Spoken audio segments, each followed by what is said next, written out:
Et voilà, c'est parti.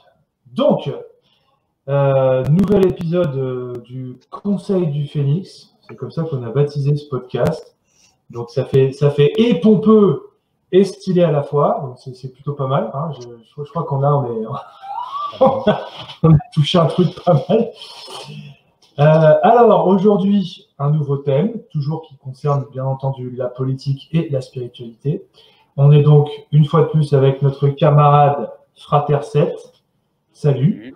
Salut à tous. Voilà. Et on accueille un soldat en plus, une tête pensante en plus, Christophe Dumont. Ça va, Christophe? Ça va bien, salut tout le monde. Bon, alors, ce n'est pas des inconnus, hein, vous les avez déjà entendus évidemment sur la voie du Phénix.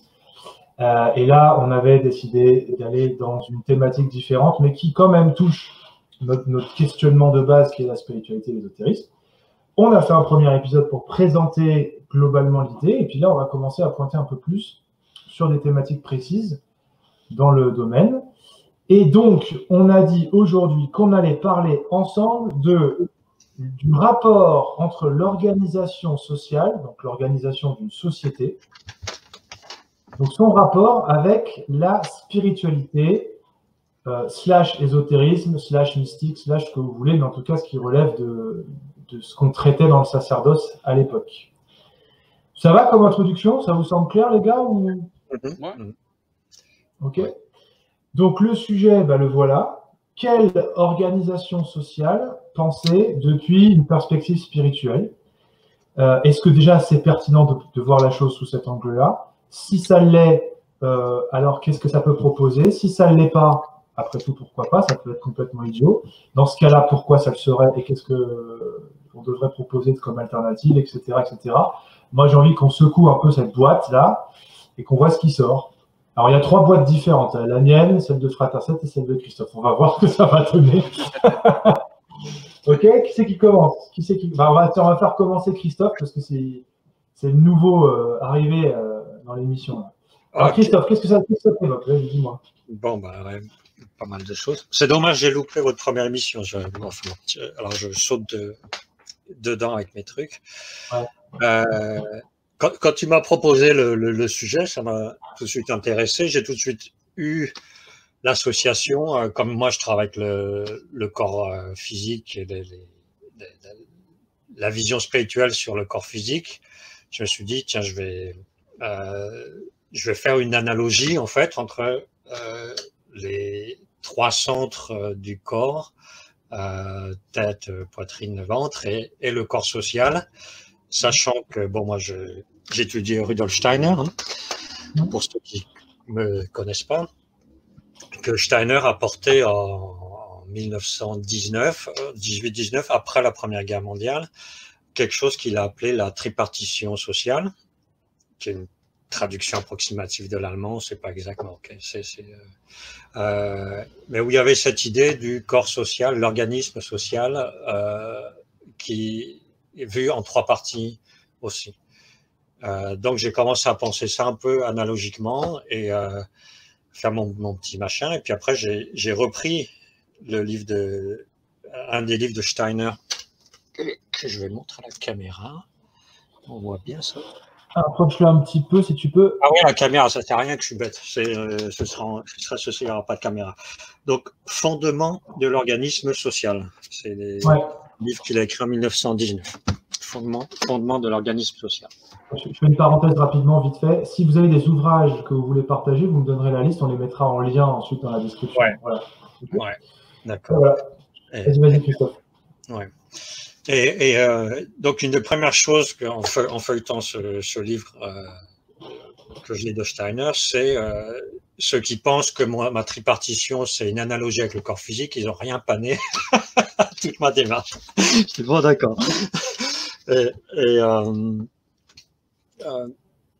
Donc, ça, c'est intéressant parce que moi j'avais déjà l'idée que un organisme, c'est une unité.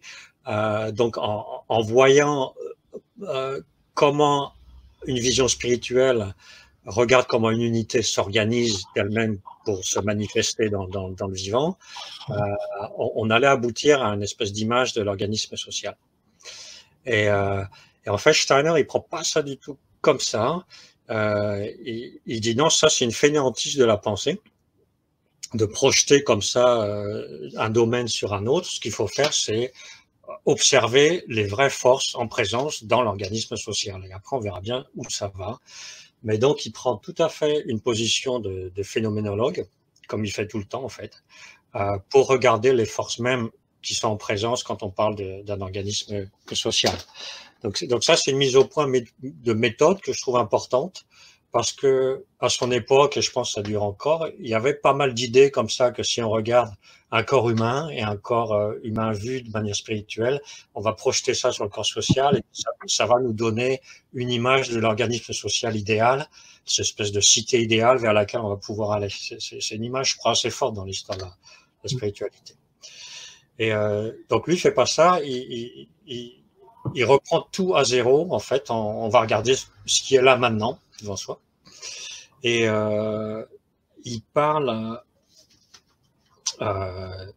Donc, je vais directement nommer les domaines qu'il définit comme étant l'organisme social. Il y a l'économique, le juridique et le spirituel. Et la, en remarquant tout de suite que, évidemment, ce sont trois zones qui doivent avoir leur autonomie, les unes par rapport aux autres, leurs propres règles internes, et qui doivent communiquer entre elles comme des États souverains communiquent entre eux, c'est-à-dire par souveraineté. Et on voit tout de suite dans cette image, entre l'économie, le juridique et le spirituel, qu'à notre époque, et c'était déjà le cas à l'époque de Steiner, l'économique a englobé absolument tout. Il y a une domination de l'économique sur tout, qui fait que le politique, juridique politique, c'est un paquet, n'a plus aucune autonomie, et le spirituel n'a plus aucune autonomie. Ça c'est important. Et pour définir encore plus, je vais introduire comme ça, puis après on verra où ça va. L'économique, c'est l'échange de marchandises. Pour Steiner, donc on est dans la chose, on est dans les objets qui s'échangent. L'économique se divise à nouveau en trois parties. Il y a celui qui produit, il y a celui qui consomme et il y a celui qui fait le lien entre. Donc producteur, consommateur, distributeur. C'est les trois facteurs de l'économie. Et et là, il y a certaines règles propres à l'économique qui se développent. Le juridique, c'est ce qui définit les relations entre hommes, entre personnes. C'est les contrats sociaux. C'est ça le juridique et c'est l'État. Ça, c'est le rôle de l'État. C'est le politique, le juridique, l'État. Le spirituel, c'est au niveau de l'individu. Ça se passe au niveau des dons particuliers de l'individu, qu'ils soient physiques ou spirituels. Ça ne fait rien. C'est en fait ce que la personne individuelle apporte de spécifique dans le monde. Il englobe tout ça dans la partie spirituelle. Okay. Et donc ça, c'est l'introduction. Et à partir de là, c'est comment chacun peut créer ses propres lois et comment, ou se développe par lui-même en fait, et comment ils vont communiquer ensemble. Voilà, ça va être tout l'image globale de départ, c'est ça. Ok, ça marche. Bon, ça, on a ton point depuis lequel tu vas probablement développer après. Ouais. Frater 7. Alors, toi, ça t'évoque quoi? Alors, moi, je le prends un petit peu différemment. Enfin, je suis un peu plus crowleysien, donc je vais avoir une vision un peu plus centrée sur l'humain. C'est-à-dire que Crowley parle principalement de l'homme, de ses libertés individuelles, pour étendre à la société. C'est-à-dire que il donne des règles, par exemple dans le Liberose, il donne un nombre de règles à respecter, entre guillemets, c'est-à-dire le droit de faire telle chose. Et en partant de là, lui, ce qu'il dit, c'est que l'organisation d'une société ne peut pas venir du haut. C'est-à-dire que si l'organisation d'une société vient du haut, comme une organisation pyramidale, on a toujours le problème de se faire esclavagiser quelque part. Voilà. En fait, son idée est là, en disant que, en règle générale, les gens qui votent sont manipulés, et donc, de ce fait, ils votent, mais ils ne votent jamais pour la bonne personne parce qu'ils votent en fonction de leur peur, et qu'à partir de ce principe, c'est très compliqué en fait d'avoir une organisation bien structurée quand c'est le top, en fait, quand c'est le haut qui dirige et qui donne des directives au peuple. Voilà. Donc c'est beaucoup plus, on va dire, par rapport à Steiner, on est beaucoup plus du côté anarchiste chez Crowley, même si lui n'est pas anarchiste à la base. Crowley est quand même relativement patriote et très très droit, en fait, on va dire ça comme ça. Mais il place d'abord l'individu au centre de l'organisation politique, et non pas une descente du gouvernement vers les individus. Donc tu veux dire qu'on ne part pas d'une structure pyramidale de principe, mais on parle d'une volonté individuelle qui va chercher à s'émanciper politiquement à l'intérieur d'un système qui le permet. C'est ça, en fait. C'est ça. Et quelque part, en fait, ce qu'il dit, c'est que pour tendre vers ça, en fait, il faut choisir les bonnes personnes qui vont être mises à certains postes, et que ces personnes-là doivent, pour mesurer, entre guillemets, leurs compétences et autres, il suffit de prendre le Liber-Rose et de regarder toutes les choses pour lesquelles tu n'as pas le droit aujourd'hui par rapport à ce livre-là, quoi. Donc, par exemple, tu as le droit de t'habiller comme tu veux, tu as le droit de boire ce que tu veux, machin. Si tu prends ça dans cet ordre et que tu dis, tiens, attention, je suis dans un pays, par exemple, un pays qui applique la charia, je n'ai pas le droit de boire, je n'ai pas le droit de m'habiller comme je veux, tu vois. Et à ce moment-là, tu peux te dire, ce gouvernement-là n'est pas au top de la liberté individuelle. D'accord, ok. Oui, d'accord. Ouais, donc ce qui biaise le postulat de départ du coup. Ouais, ok. C'est ça. Ok. Ben, pour commencer à discuter, je vais partir du point de vue d'un modèle que j'aime beaucoup. Alors, j'aurai l'occasion peut-être de le développer un peu plus, c'est la spirale dynamique. Alors, j'en ai parlé un petit peu déjà dans d'autres lives, ou je ne sais plus trop quoi, qui est en fait un modèle qui n'a pas pour but de décrire un fonctionnement type mieux qu'un autre, etc., mais qui se veut être simplement une observation du réel, au plus proche qu'il soit possible de faire, pour essayer de comprendre dans quel paradigme on se trouve, et en fonction du paradigme dans lequel on se trouve, quelle solution se dessine. Alors c'est intéressant parce que ça, je trouve une résonance avec le postulat de Christophe, quand il nous parlait de Steiner. Et alors, évidemment, moi, je suis toujours la tête de l'art qui aime bien la convergence. Donc, forcément, ça va souvent être mon point de vue. Moi, j'aime les convergences. Je suis un adepte de ça. Donc, et donc, j'aime le paradoxe, parce que c'est dans le paradoxe qu'on trouve toutes les meilleures convergences qui soient possibles d'être faites. Et la spirale, justement, nous parle d'un paradigme particulier, observé, qui, justement, prône cette logique du paradoxe, non pas comme une logique d'opposition, mais comme une logique de perpétuelle réconciliation dans chaque instant de chaque chose. C'est-à-dire que cette idée de dire qu'en fin de compte, une organisation sociale est juste quand elle a compris que le monde est paradoxal, et que du coup, elle a une responsabilité à l'échelle de l'individu et à l'échelle du collectif, à chaque seconde qui passe, pour faire perdurer l'équilibre général du système. La spirale parlera d'un paradigme dit systémique. Alors, pas au sens dont c'est employé aujourd'hui par les gauchistes qui nous balancent leur extrême progrès dans la gueule. Oui, c'est systémique. Non, ça n'a rien à voir avec ça. On parle de systémique en ce sens d'une dynamique qui se réajuste à chaque instant qui passe.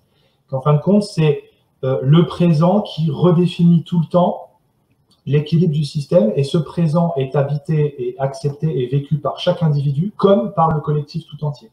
Ce qui implique donc une responsabilité individuelle acquise, un positionnement qu'on accepte de prendre en tant qu'individu, et ça veut dire l'acceptation aussi que je m'insère dans un collectif qui donc va impacter sur ma condition, et ma condition va impacter sur le collectif. Et c'est en ça que c'est systémique, c'est une dynamique perpétuelle de rééquilibrage constant là-dedans. Donc là, on est sur la grille de lecture de base. Évidemment, en rentrant dedans, on va la développer. Le seul point, si tu veux, si vous voulez, pardon, de la spirale qui pourrait être dit comme défaillant, c'est que s'il propose une vue globale, il ne propose pas une architecture. C'est-à-dire que le paradigme dont je vous parle, qui est le paradigme jaune en spirale dynamique, ne nous dit pas, dans tel paradigme, la structure sociale sera comme ça, et elle fonctionnera comme ça, avec telle forme, telle architecture, etc.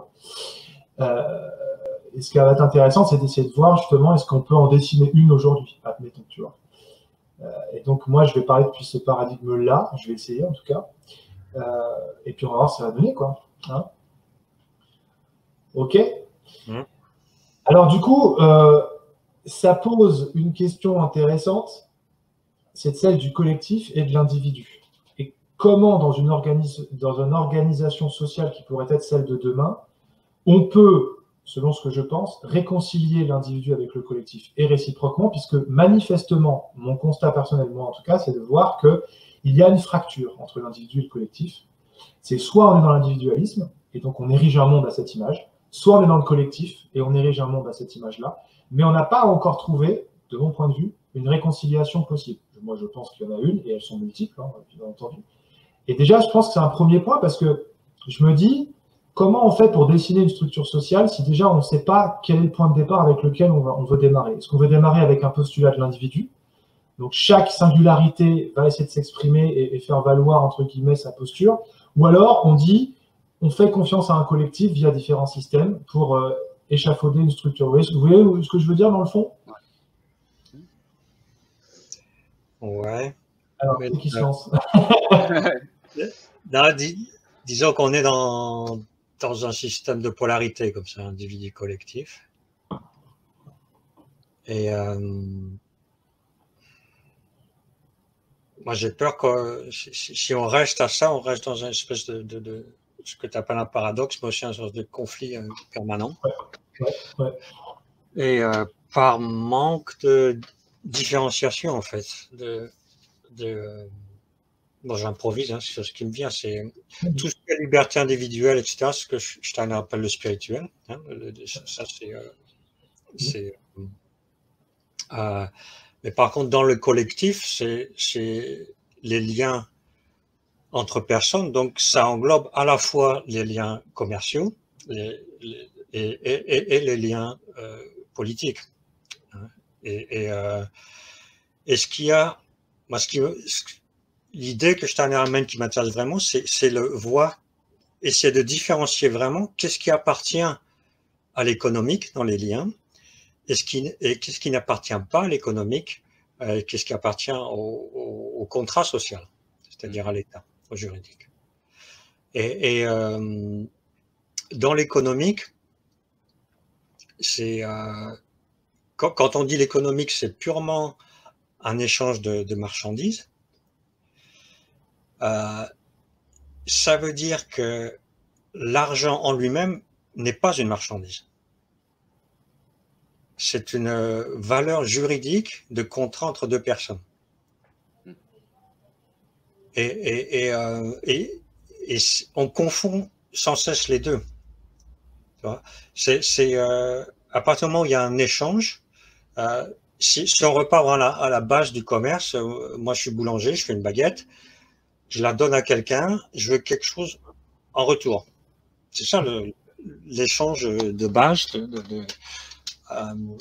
Donc, si c'est un troc, ça se fait immédiatement, l'échange. Donc, il y a la balance est faite immédiatement. Mais l'argent permet de créer une césure dans l'échange et un décalage dans le temps dans l'échange. C'est-à-dire, au lieu de te rendre quelque chose directement, je te donne un papier. Et avec ce papier, c'est un contrat entre nous. C'est une promesse que tu vas pouvoir obtenir dans le futur une compensation de ce que tu viens de me donner. Donc c'est quelque chose de juridique. L'argent en lui-même n'a aucune valeur. Il n'y a pas de valeur économique à l'argent. Et contrairement au système dans lequel on est, qui spécule sur l'argent, qui le transforme en marchandise économique et qui crée de l'argent qui n'existe pas et qui bousille tout le système. Si on vient à la notion de base d'échange, c'est purement un contrat d'homme à homme, un billet,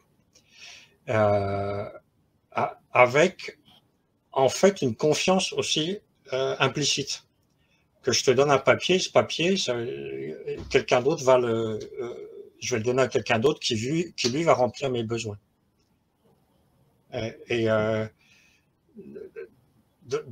Donc là, on voit il y a une articulation entre le domaine économique et le domaine juridique, mais qui est différencié.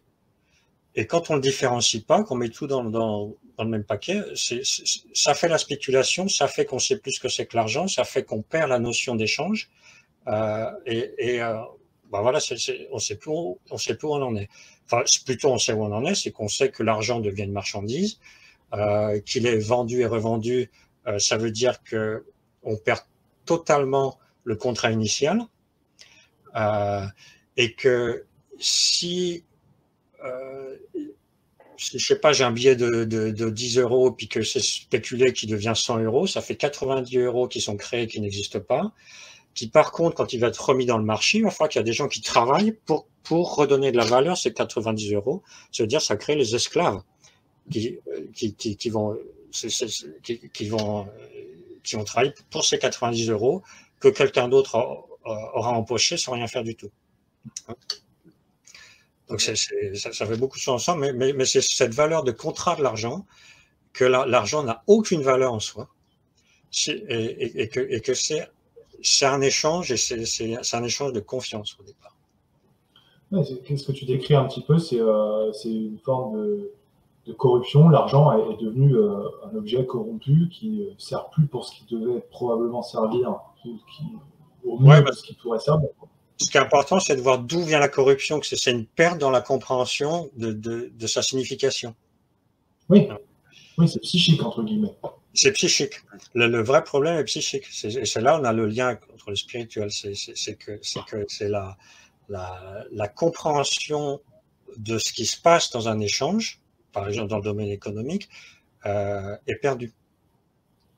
Là, je sais de quoi il va nous parler, Frater 7, juste après là. Ok, j'ai assez parlé, je laisse la parole à d'autres. Ah oui, je suis d'accord avec toi. Par contre, Christophe, je pense qu'il faut vraiment séparer la partie économique de la partie organisation sociétale, en fait. C'est deux vraies, on va dire, choses différentes. Et aujourd'hui, le problème, c'est que la politique intègre les deux. Et c'est un gros souci, en fait. La politique ne devrait pas s'occuper du sociétal. Le sociétal devrait se gérer au niveau local. Et la politique devrait s'occuper de la partie économique et comment on organise la société pour que justement tout le monde ait du travail et que l'argent, en fait, ne devienne pas un outil d'esclavagisme, en fait. L'idée, c'est de dire, voilà, au niveau, aujourd'hui, on parle, si on reprend la pensée de Crowley à la base et qu'on dit, voilà, on part de l'individu. Aujourd'hui, ça se transforme en individualisme.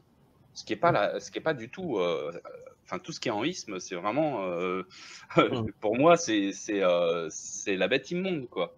Et l'individualisme, c'est justement ce que l'économie va mettre en place pour faire de l'argent à partir des individus.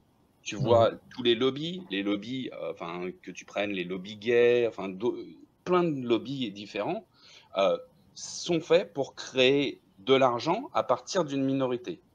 Et en fait, partir de l'individualisme dans une organisation politique comme elle est faite aujourd'hui, on part directement de se dire avec quel groupe de personnes on va pouvoir se faire de l'argent et comment on va pouvoir se faire de l'argent sur leur dos. Et c'est un petit peu là le problème, c'est que au lieu de se centrer sur l'individu même, on se centre sur des groupes. Alors que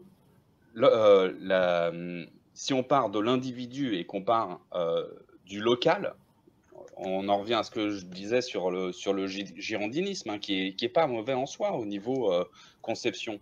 C'est-à-dire, on part du local, tu as d'abord l'individu, la famille, l'environnement proche, le voisinage, après le village, enfin, ça s'étend en partant du local. Là, tu arrives à une organisation sociétale qui est plutôt, on va dire, plutôt propre. Tu n'as pas une organisation pyramidale. Et au niveau économique, on doit détacher tout ça de cette partie-là. C'est-à-dire que la partie économique, même si les échanges peuvent se faire entre voisins, et ça fait baisser aussi la valeur de l'argent, hein. C'est-à-dire que tu fais tes tomates, tu en donnes au voisin qui, lui, fait ses poules et qui te donne des œufs en échange, tu fais baisser réellement la valeur de l'argent et le pouvoir qu'a l'argent sur l'homme. Je pense que c'est comme ça, enfin, dans mon idée, c'est comme ça qu'il faut penser la société, c'est-à-dire plutôt en montant en sorte d'arbre qui s'épanouit, plutôt que de partir en sorte de pyramide qui descend vers l'individu et qui s'occupe que de groupes, de grosses masses, en fait, pour gérer. Vas-y. Ouais. En fait, c'est intéressant parce que moi, cette histoire de partir du local, ça me parle complètement. Et de créer des espèces de systèmes, alors je vais caricaturer en disant ça, mais créer des espèces de localités confédérées, et en fait qui se ramifient toutes à des entités plus ou moins grosses, ce qui est sensiblement la mécanique du corps humain. C'est-à-dire qu'on a les cellules qui, entre guillemets, localement, à des endroits précis, ont une activité précise pour répondre à des besoins précis d'un organisme global. Et en fait, c'est des systèmes de ramification toujours plus grands qui permettent d'avoir une vision d'un organisme généralisé, quoi. Et moi, j'aime bien cette idée-là parce que je pense qu'elle respecte quand même assez bien la dynamique de la nature. Donc le multiple et l'unité en même temps, quoi, je veux dire, hein. C'est pas soit l'un soit l'autre, c'est toujours les deux en même temps. J'aime bien l'image de l'arbre aussi, c'est-à-dire qu'il y a un enracinement à une terre, c'est-à-dire qu'il y a un endroit précis, on s'enracine, les racines sous terre vont aller chercher entre guillemets de l'énergie à plusieurs endroits, elles se divisent, quoi, ok. Puis après, il y a cette espèce de verticalité, l'émancipation, etc. Bon, il y a plein de symboliques qui pourraient nous permettre de comprendre ça, mais c'est vrai que je suis assez d'accord de dire que l'idée qu'il y aurait une espèce de vérité ultime en haut d'une pyramide et qui devrait être respectée avec un ordre pyramidal précis, etc., c'est peut-être un peu ce que Christophe disait au tout départ, quand il disait « moi, j'aime pas les structures qui, en fait, sont architecturées depuis une espèce de vérité, comme ça, décidée d'on ne sait où, qui pop de je sais pas quoi, même si elle viendrait de l'unité elle-même, en ce sens-là. Voilà. Je suis assez d'accord avec ça, moi, en tout cas, je le vois un peu pareil. Maintenant, le problème qu'on a, je crois que cette structuration-là n'est possible qu'à partir du moment où l'individu sort de l'individualisme pour découvrir le monde de l'individualité. Et donc, peut-être que là, ça concerne le spirituel de Steiner dont nous parle Christophe, probablement. J'imagine que c'est cet endroit où on doit se réaliser seul, en fait. C'est notre travail à nous, ça, de faire soi-même, avec soi-même, via des méthodes précises, je ne sais pas. Et pour qu'ensuite, cette individualité puisse retrouver donc sa souveraineté, sa capacité à faire, à prendre une position, etc. Bref, peu importe les mots complets, pour se réinsérer dans un collectif. Donc à ce moment-là, ça fait sens déjà, ça réorganise même la maison, en fait, ne serait-ce que sous son propre toit déjà. C'est-à-dire qu'on restructure son propre toit à l'échelle familiale, etc. Ce qui donc du coup fondamentalement a un impact, comme un effet papillon dont on parlait déjà, dans l'intégralité du système, quoi. Donc en fait, moi j'entends dans ton propos l'idée de reverticaliser l'intégralité des structures, qu'elles soient à l'échelle individuelle ou collective, en fait, avant toute chose, peut-être. Je ne sais pas si moi j'entends quelque chose comme ça. Ouais, c'est un petit peu ça. C'est justement, c'est à peu près ce que dit Christophe sur enfin, la partie spirituelle de la personne, c'est quand même ce qui va gérer, entre guillemets, sa vie en communauté. Parce que si au niveau spirituel, tu arrives à outrepasser, entre guillemets, ces barrières psychologiques et autres qu'on nous met, hein, enfin, on est conditionné tout le temps, hein, je veux dire. Si on arrive à dépasser ces barrières-là de par le spirituel, à ce moment-là, on peut commencer à organiser la société différemment. Tant qu'on est dans le conditionnement, on ne peut pas imaginer la société d'une autre manière que ce qu'elle est, c'est-à-dire avec un chef qui est en haut et qui redescend l'information. C'est un petit peu ce que je voulais dire. Ouais, j'entends. Et, On va... ouais. Vas-y, vas-y. Non, vas-y, dernier point et après on va donner la parole à Christophe. Ouais. Je voulais juste dire un truc. J'entendais dernièrement, je ne sais plus qui dire. Oui, Macron aujourd'hui, est-ce qu'il est bon ou pas pour la gestion de la crise? Juste comme ça. Il est tout seul, le gars. Il est en haut, tout seul. Est-ce que dans une journée de 24 heures, un homme qui ne reste qu'un homme, hein, peut faire plein de choses. Enfin, peut faire tout ce qui est demandé à un chef d'État. Non, c'est pas possible. Tu es obligé de t'appuyer sur des personnes. Et en fait, c'est pour ça que je pense que quand tu repars de la base, en fait, tu t'appuies sur tous les gens et tu n'as plus besoin de quelqu'un en haut. Tu vois? C'est ça l'idée. Voilà. Alors, on retourne vers Christophe. Ouais. Plusieurs choses. Ouais. Bon, déjà dans l'analyse, de dire qu'à notre époque, le politique domine l'économique, pour moi, c'est totalement faux. Mais vraiment totalement faux. C'est le contraire. C'est l'économique qui domine absolument tout. Et les politiques ne sont que des pantins des grandes entreprises. C'est une évidence. Quand on voit l'Europe, Macron, tout ça, moi je m'en fous des personnes. Je vois de manière systémique, je vois que les gens qui sont au pouvoir politique n'ont plus de pouvoir du tout. Ils suivent les directives des grandes entreprises internationales. C'est ça leur pouvoir maintenant. Les États n'ont plus de pouvoir. La construction européenne est fondée sur la destruction des États au profit des multinationales. C'est dans les papiers, hein, c'est pas de la théorie complète. Papier. Donc, on assiste vraiment à un politique qui n'a plus aucun pouvoir, à un économique surpuissant et un culturel développement spirituel qui est aussi totalement subordonné à l'économique. Il n'y a qu'à voir le marché de l'art, quand une œuvre artistique est un produit marchand, c'est pareil, on est totalement en dehors des clous. Quand on spécule sur une œuvre d'art, on spécule sur le spirituel, on spécule sur la créativité, on spécule sur l'émotionnel, enfin, etc. On spécule sur des choses sur lesquelles on a de fond pas le droit de spéculer. Et c'est ça qu'il faut repenser. C'est où est-ce que c'est juste de faire du commerce, ou est-ce que c'est pas juste de faire du commerce? Et là, le rôle de l'État, ce serait le rôle de l'État de légiférer ça, de dire là, il y a le droit de faire un échange et d'y mettre de l'argent. Là, c'est culturel, pas d'argent. Ça marche pas comme ça. On spécule pas là-dessus. Et il devrait régir ces choses-là. Donc pour moi, c'est pas une histoire que l'individu, évidemment, l'individu doit se transformer, mais une partie de la transformation de l'individu, ça se fait aussi tout à fait dans l'autre sens, c'est-à-dire en pensant les structures qui ne fonctionnent pas comme elles sont, et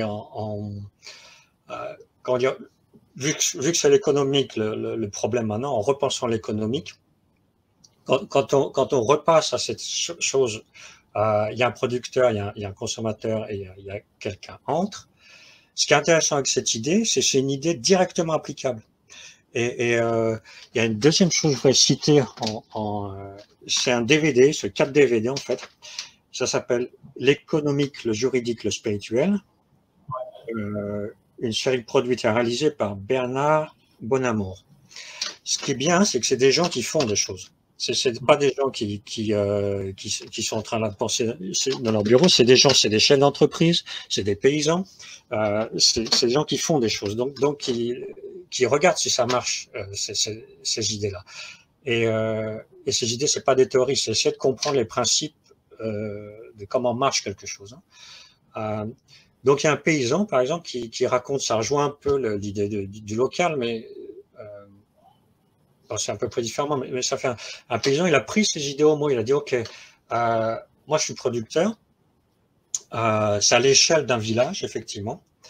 On va se réunir avec les consommateurs et on va chercher un intermédiaire. Ils ont trouvé l'Intermarché du coin qui était d'accord pour jouer le jeu. Et on va se réunir tous ensemble pour définir la valeur des choses. Et ce qui est beau là-dedans, c'est que les intérêts objectifs de chacun s'opposent. Par définition, le paysan veut produire le moins possible et vendre le plus possible, à plus haut prix. Le consommateur va acheter le plus possible en payant le moins possible. C'est normal. L'intermédiaire veut pouvoir payer son magasin, ses employés, tout ça, donc il veut se faire une marge. Donc son intérêt, c'est de séparer les deux, plutôt qu'ils se lient, pour faire ces combines, voilà, pour pouvoir se faire sa marge. Donc à partir du moment où on réunit ces trois et qu'on pose les intérêts de chacun sur la table, au lieu que chacun fasse ça dans son coin, et que les besoins de chacun sont mis sur la table. À partir de là, c'est la discussion sur les besoins, l'échange sur les besoins qui va permettre de définir la valeur des produits. Et ça, excuse-moi, termine. Hein? Je te laisse terminer, parce que ça me fait... Non, le mec, ils font ça, ça fait 12 ans qu'ils font ça. Et c'est effectivement à petite échelle, parce que les gens donc se connaissent, et ça crée la confiance, et ça crée, le consommateur se rend compte que s'il veut un produit de qualité, ben ça prend du temps, etc. Donc ça va être, etc. Et donc chacun se met à comprendre l'autre. Du coup, qu'est-ce qui naît? Il naît un échange, il naît une confiance, il naît une fraternité, parce que en fait Steiner dit que la valeur de base de l'économie, c'est la fraternité. Et pas d'une manière morale qu'on mettrait en disant il faut de la fraternité du dehors parce que c'est pas bien ce que vous faites, etc. Non. Quand on regarde le processus économique lui-même, son moteur intrinsèque, c'est la fraternité. Parce que c'est un contrat de confiance au départ. Et donc simplement en mettant les choses sur la table comme elles sont, sans vouloir se changer, c'est ça, c'est à l'inverse. En fait, on regarde les choses comme elles sont, on les joue comme elles sont, et du coup, ça change l'individu. C'est ça qui est intéressant. Du coup, les gens se mettent à communiquer, ils se mettent à devenir moins égoïstes. Ils arrivent avec leur égoïsme. Mais simplement, ils le déclarent. Ils essaient pas de se changer. Ils disent, voilà, moi, mon intérêt, c'est ça. Ok, ton intérêt, c'est ça. Comment on va se mettre ensemble? J'entends. Ouais. Je peux ou t'as je finis juste. Et après, le comment on va se mettre ensemble, c'est le juridique. Ils font un contrat. Voilà. Et une fois le contrat est fait, allez hop, chacun va travailler. Voilà. Ouais. Alors, moi, le truc qui me questionne là-dedans, c'est-à-dire que je comprends la logique. Le seul point que moi, j'ai pas résolu encore, c'est la responsabilité individuelle. Donc, du coup, j'en reviens à ce que j'ai dit tout à l'heure. Quitter l'individualisme pour aller vers l'individualité. Donc, ce que j'entends dans ce que tu me dis, c'est que, par exemple, l'expérience au contact du groupe qui met ses besoins sur la table, qui interagit, qui discute, crée de l'individualité, c'est-à-dire que la dynamique de groupe fait se questionner tout à chacun sur sa condition, sur sa singularité. C'est ça que tu dis en substance, ok. Et donc, du coup, transforme l'individu qui, du coup, améliore son rapport au collectif. Et donc, c'est une espèce de cercle vertueux de développement de chacun, etc., etc. Alors là, je dis, ok, hein, j'aime beaucoup l'idée.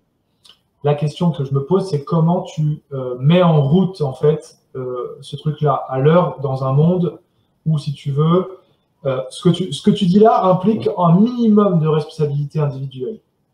Ça veut dire que même si je suis encore quand même, on va dire que même si je suis à 70% individualiste, j'ai quand même le reste qui me questionne sur quelque chose et donc je suis prêt à mettre au bout de mon énergie pour prendre le pari que c'est possible. Tu vois ce que je veux dire? Absolument.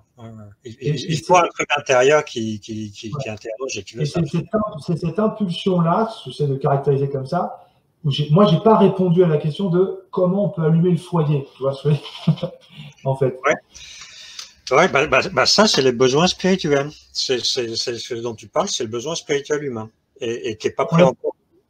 La parole à Frère Seth, tu en reviens sur toi après, Christophe? Oui, bien sûr.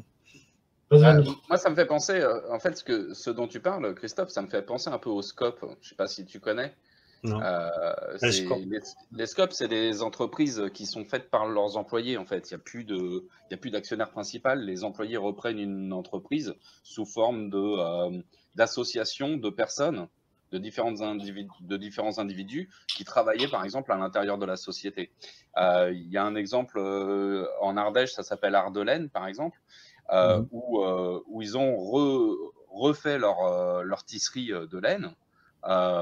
Par les employés, et ils travaillent traditionnellement tous ensemble et ils ont tous les mêmes statuts dans l'entreprise. Enfin, c'est-à-dire que pas les mêmes statuts. Si tu veux, il y a toujours un responsable, par exemple, parce que tu es obligé d'avoir une structure relativement pyramidale dans une entreprise pour prendre des décisions, mais au niveau décision globale pour l'entreprise, c'est l'intégralité des individus qui ont les mêmes voix au niveau des décisions. C'est-à-dire que tu es en pleine démocratie à l'intérieur même d'une entreprise. Ce qui me semble intéressant parce qu'en fait, tu as une multiplicité d'individus avec peut-être des idées différentes qu'aujourd'hui tu n'utilises pas parce que quand tu es dans une structure pyramidale, un décide et les autres actent. Alors que là, tout le monde décide ensemble. Peut-être qu'il y en a un qui a une idée, qui dit tiens, on pourrait faire ça. Et à ce moment-là, tout le monde se met ensemble pour travailler là-dessus et font grandir la société. Et je trouve ça relativement intéressant comme type de structure. Ça existe. Ça a un statut juridique aujourd'hui. Hein, c'est une SCOP. Après, le truc, c'est que on voit pas beaucoup se développer ce genre d'entreprise. C'est là où je pense qu'il y a quand même une action du gouvernement sur l'économie qui pourrait pousser vers ce genre de structure plutôt que vers les grosses entreprises, quoi. Enfin, Ce que je trouve intéressant dans ce que tu dis, c'est au point de vue du pouvoir décisionnel. Qui a le pouvoir décisionnel? Et moi, là encore, je séparerais le pouvoir décisionnel du pouvoir économique. Là, nouveau dans les idées de Steiner, il y a un truc vraiment intéressant, c'est dans une entreprise, par exemple, c'est que les bénéfices faits sont mis dans un pot commun, et après, chacun va prendre dans ce pot en fonction de ses besoins. Parce que une idée vraiment aussi importante dans l'économie chez Steiner, c'est que les besoins définissent la valeur des produits. C'est-à-dire, si moi j'ai besoin d'une chose, c'est ça, si j'ai besoin de manger une baguette, c'est ça qui va donner une valeur à la baguette, parce que j'ai faim. Donc, si dans une entreprise, tu as un ouvrier qui a 10 enfants et un ingénieur qui n'a pas d'enfants, l'ouvrier va prendre plus d'argent, tu vois, que l'ingénieur qui n'a pas d'enfants, parce qu'il a moins de besoins, tout simplement. Donc là, déjà, ça change tous les rapports. Tu vois, ça veut dire que tu fais pas l'attention générale sociétale, c'est qui a besoin de quoi. Et chacun déclare évidemment ce qu'il prend, etc. Ça se fait dans la transparence. Mais il n'a pas besoin de justifier non plus ses besoins. La définition des besoins, c'est à nouveau la liberté individuelle, spirituelle. Donc on laisse chacun libre de définir ses besoins et après de prendre dans le pot suivant l'évaluation de ses besoins, pour remplir ses besoins. Donc expérimentalement, ça ce serait génial. Dans le DVD que j'ai cité, il y a un directeur de banque qui a essayé ça en Allemagne, je crois, et il a dit ça n'a pas marché. Il n'a pas dit pourquoi, ce serait intéressant il a dit ça a capoté. Mais bon, quand même, ce principe-là, déjà ça change tous les rapports quand tu sais que c'est pas l'argent le moteur pour avoir un pouvoir décisionnel ou non. Ça veut dire que le pouvoir décisionnel va être pris par ceux qui ont la vision d'ensemble, qui ont les capacités pour ça. Tu vois, ça implique plein de choses. C'est très intéressant. Moi, ce que tu proposes là, ça fait beaucoup écho à la manière dont moi je conçois les choses, en bonne partie en tout cas. Mais j'en reviens toujours à cette histoire d'individualité et de responsabilité que ça incombe. C'est-à-dire que quelqu'un qui soit capable d'être au fait de ses besoins réels, hein, pas ses besoins fantasmés, égotiques, etc., ses besoins réels, en incluant dans cette dynamique sa part d'ego personnel, parce qu'on en a tous une, et on va pas se mentir, quand on va nous dire tu peux piocher librement dans la caisse, on va être là, ah bah alors moi, bon, on va tous l'avoir, obligé. Hein. Moi, le premier, tout le monde, on va se dire, quand même, une petite bagnole toute neuve, bon. Bref, je caricature, mais vous voyez ce que je veux dire. Ouais. Donc, ça veut dire que là, on te laisse cette liberté d'aller choisir, d'aller prendre en fonction de tes besoins réels. Donc, c'est-à-dire que tu as une conscience profonde de toute cette mécanique, incluant ton propre ego et tes propres, comment dirais-je, désirs égotiques qui n'ont pas forcément lieu d'être là, maintenant, tout de suite, l'objet du truc. C'est vachement compliqué parce qu'il y a un travail colossal à l'échelle de l'individu.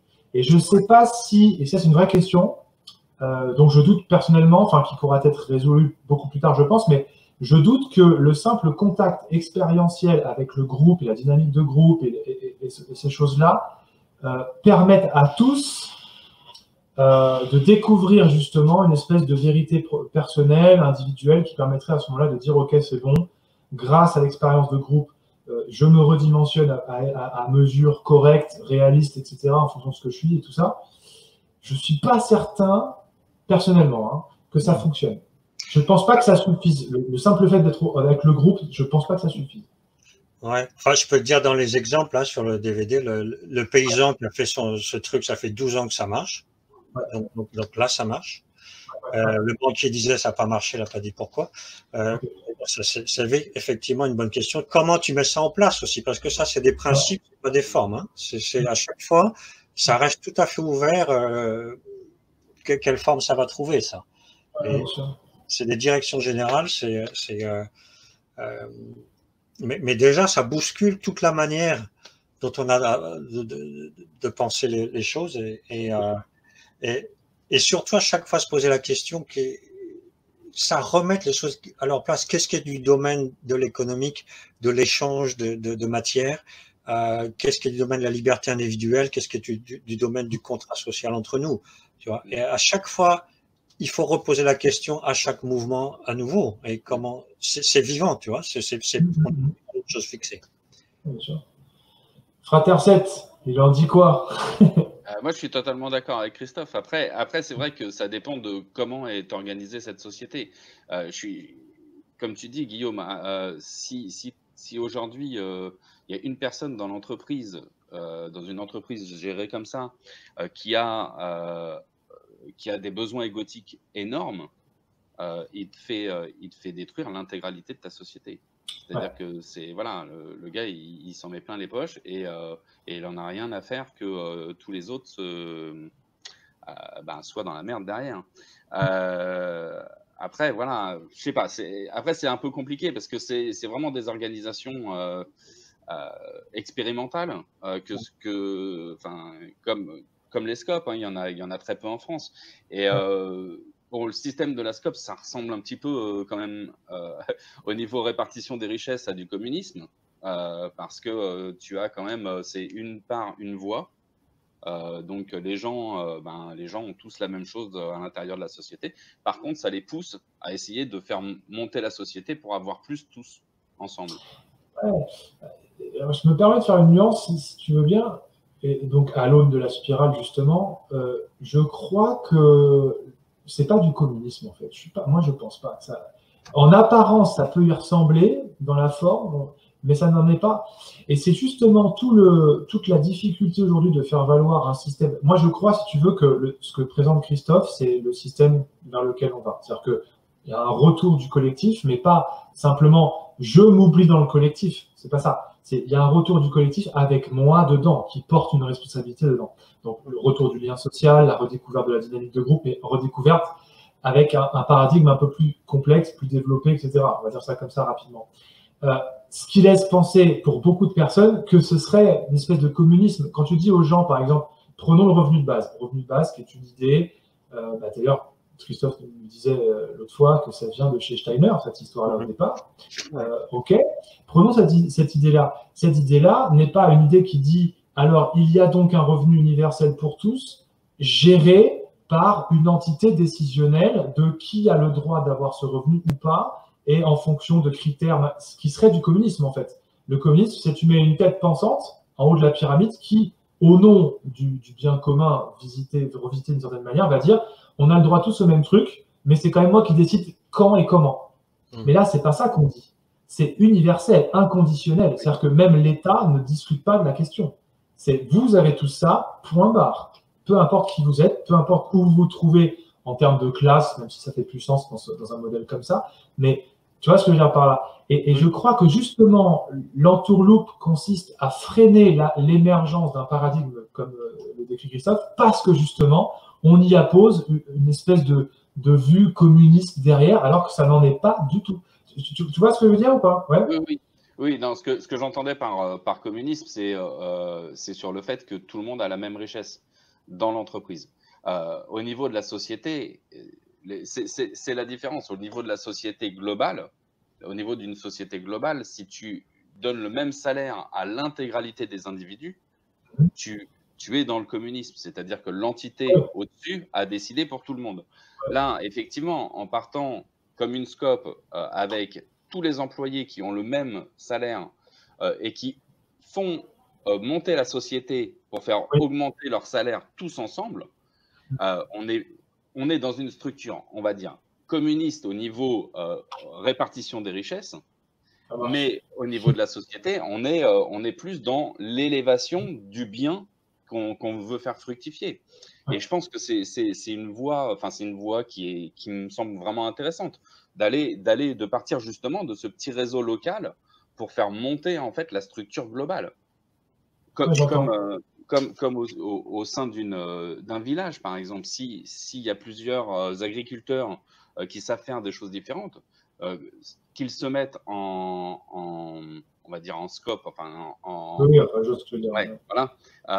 collaboration pour pouvoir faire un petit marché du village tous les week-ends et que les gens de l'extérieur du village viennent pour pouvoir acheter des biens, ça les fait tous monter en même temps, plutôt que de revendre ça à des grosses structures d'achat qui, elles, vont essayer de faire baisser les prix. Il y a un point qui m'intéresse, après je donne la parole à Christophe, parce que je sens qu'il y a des trucs à dire. Et du coup, Christophe, ça fera peut-être le lien avec ce que tu voudras nous partager là. Moi, je crois qu'à ce moment-là, il y a une notion qui est intéressante, c'est que l'intermédiaire dans la classe économique dont parle Christophe, moi ça fait écho à la classe de la production globalement, quoi. Hein, la tripartition à l'ancienne, on va dire. Il y a le producteur, il y a le consommateur, et il y a l'intermédiaire, le distributeur. Mais en fait, le distributeur ne doit pas être une entité comment dirais-je, qui s'érige en position je suis distributeur, c'est mon rôle, c'est mon job. Moi, je crois plutôt que, en fait, c'est la dynamique entre le producteur et le consommateur qui doivent dessiner une distribution, donc une posture intermédiaire, de comme un accord en fonction de leurs besoins et des besoins réels des choses. Il y a besoins individuels, besoins réels, etc. Bref.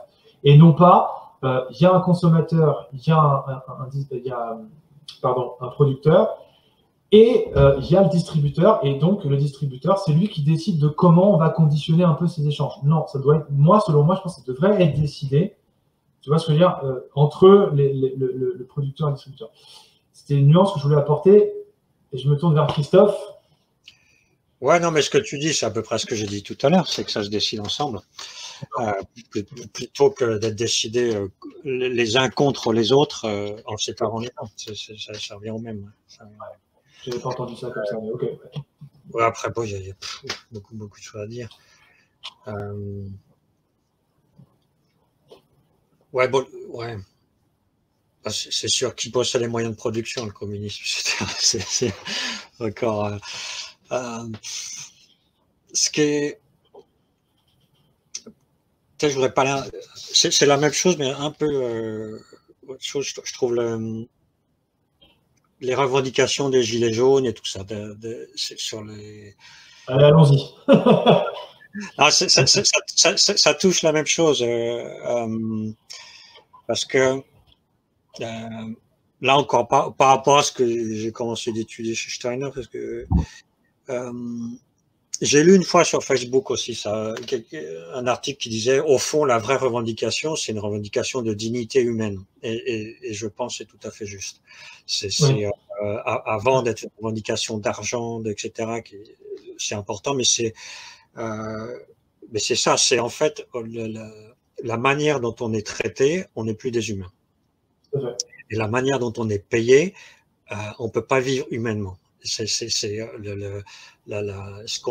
qu'on nous donne par rapport à notre travail, c'est pas humain. Et en fait, le problème, c'est dans la pensée contemporaine, ce qui est acheté, c'est la valeur de travail. C'est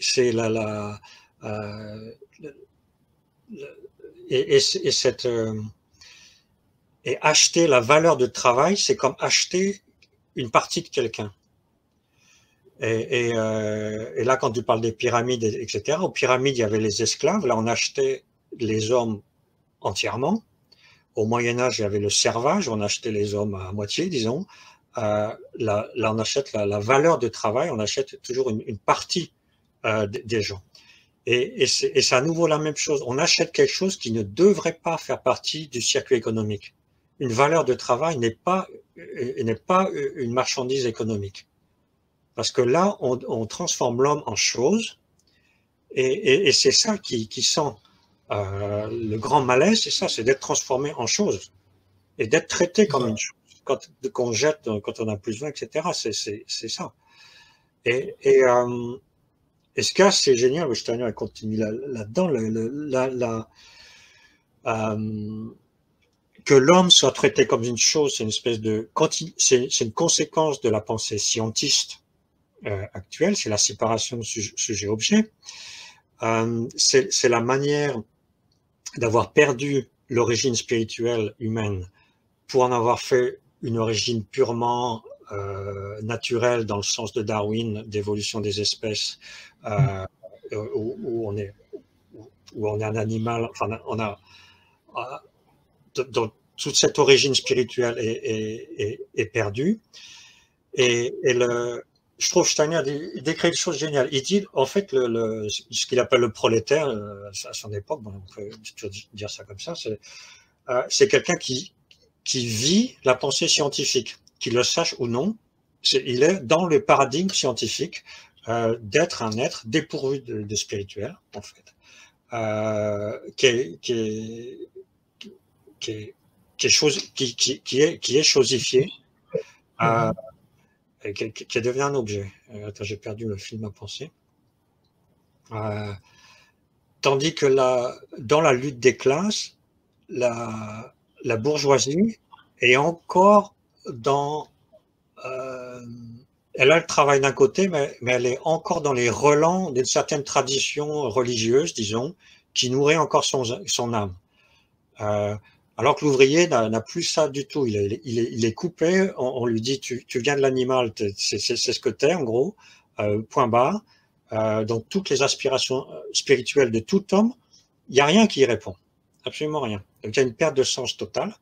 Il est en face d'une machine qui ne peut pas donner de sens, absolument aucun sens à ce qu'il fait. Si tu Chaplin, c'était devant une machine toute la journée, c'est pas ça qui va donner un sens à ta vie. Ce que tu avais encore dans l'artisanat, etc., où tu peux trouver du sens là. Il y a du sens intrinsèque. Donc le travail ne donne pas de sens, et la pensée derrière le travail ne donne pas de sens non plus. Te cadre comme te déshumanises en fait. Ouais, j'entends. Ça me fait, je donne la parole à Fraterset après, mais ça me fait penser à Gurdjieff qui il écrit aussi dans son travail, il parle de l'homme mécanique en fait. Ouais. L'homme mécanique qui dort dans un monde mécanisé, quoi. Où tout est en fait une espèce de mécanisme, donc une chose, un engin, quelque chose qui n'a pas de substance spirituelle, etc.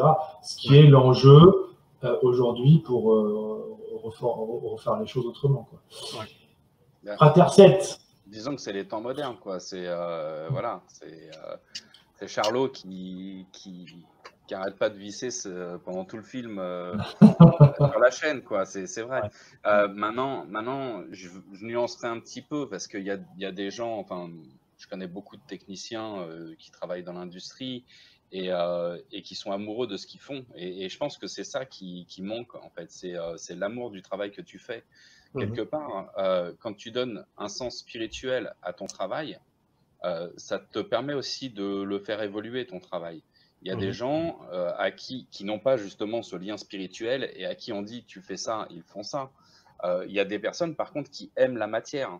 Il y a des gens qui adorent toucher le métal, quoi, et puis fabriquer des pièces et qui sont hyper contents lorsqu'ils t'ont sorti une pièce hyper complexe et ça les spirituellement, pour eux, c'est comme de l'alchimie, quoi. Tu crées ce que tu es, quoi. Et quand tu as créé cet objet, ben ça te valorise, tu vois, quelque part. Je comprends tout à fait, mais ce que tu dis, c'est l'artisanat. Ça te valorise quand tu crées un objet du début à la fin, ou que c'est un objet complexe, c'est un objet. Mais quand tu es toute la journée devant une machine à répéter le même geste, c'est justement ça qui est perdu.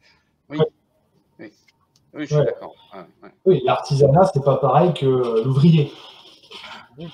Oui, et c'est pour ça, enfin, moi, là où je faisais la petite nuance, c'est de dire, voilà, moi, enfin, dans l'industrie, je connais des gars qui sont, mais franchement, ils adorent ça. C'est en fait la différence entre le gars qu'on a placé derrière une machine parce qu'on ne savait pas quoi en faire et le gars qui fait ça par vocation. Et je pense que le truc, c'est la vocation à la base. La vocation est spirituelle. C'est-à-dire, c'est ce qui vient du dessus et qui rentre en toi.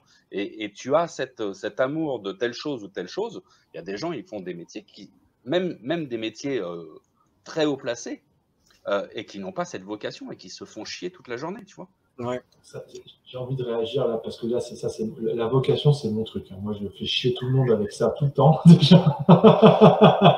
Mais c'est vrai que pour moi, c'est primordial de. D'ailleurs, et là, il y a tout à revoir en termes d'éducation. J'imagine que Steiner a travaillé la question aussi. Je connais juste pas, mais moi, si tu veux, aujourd'hui, notre système éducatif, qui fait partie de la structure sociale, qui est même d'ailleurs normalement, c'est le truc qui nous permet de nous insérer ensuite et de trouver notre juste place dans la mécanique, dans l'organisation sociale, en fait, hein, l'éducation. Bon, là, elle est complètement foquée. C'est même plus ridicule. C'est catastrophique. Je veux dire, il n'y a pas de problème. Et les enfants qui sortent de ce système éducatif sont juste des névrosés paumés, quoi. Ce ne sont pas du tout des humains accomplis qui se disent « Ok, c'est bon, je sais où je vais. Je sais ce que je veux. » Tu vois ce que je veux dire? Alors que justement, on devrait normalement produire, c'est pas le bon mot, mais on devrait aider à l'émergence de la vocation et on ne devrait pas dicter justement avec ces histoires, ces logiques. Moi, j'ai du mal avec la logique de métier, par exemple. Il y a des activités pour répondre aux besoins de l'organisation sociale. C'est indiscutable. Des activités, d'accord? C'est-à-dire qu'il y a des pôles d'activités qui sont importants pour que l'organisation sociale fonctionne. De la même façon que la cellule a une vocation pour faire des effets qui vont permettre que l'organisme humain reste vivant. En fait, on est dans cette logique-là. Mais il y a une différence entre pousser un individu à chercher justement dans quelle activité il va s'émanciper, auquel cas il y a une vocation qui va naître, et un système qui dit, alors, vous allez faire telle voie, puis après vous aurez le choix entre tel métier, tel métier, tel métier, tel métier, et il faudra choisir, hein, parce qu'à un moment donné, dans la vie, il faut prendre ses responsabilités, faut se mettre dans une case, et puis surtout, on ne bougera plus de case non plus. Cette case, il n'y a aucune perspective d'évolution. C'est-à-dire qu'une fois qu'on a son métier, on n'évolue plus. Alors que pour moi, une vocation fait naître une direction. Une direction, c'est-à-dire qu'on va évoluer. La vocation, elle est vivante, la vocation. C'est pas un truc enfermé dans une case où on va faire le même geste toute sa vie. Pour prendre l'exemple du mec dans son usine, tu vois. Non, une vocation, c'est, moi par exemple, je vais vers l'artisanat. Quel est l'artisanat vers lequel je vais aller? Je ne sais pas encore. Justement, en allant dans mon éducation et en essayant de m'émanciper, je vais découvrir ce qui va s'offrir à moi. Et ça va être une évidence. Parce que ma nature singulière, en travaillant sur le spirituel, justement, va me permettre de toucher dans la matière l'endroit le plus juste où je me trouve. Tu vois? Alors, là, limite, il y aurait toute une émission à faire sur la vocation, donc je ne vais pas aller plus loin, mais je pense que vous comprenez l'idée derrière. Et c'est précisément ce qui me fait me dire à quel moment, dans un système qu'on essaie de dessiner un peu, l'humain, dans cette individualité, découvrant cette vocation, va pouvoir trouver sa place du coup dans le collectif, parce qu'en fait, il y a un rapport pour moi. C'est-à-dire que le collectif va me stimuler pour chercher en moi. Tiens, c'est marrant, ça me contraint quand je suis face au collectif. mais ça me contraint en quoi, pourquoi, etc.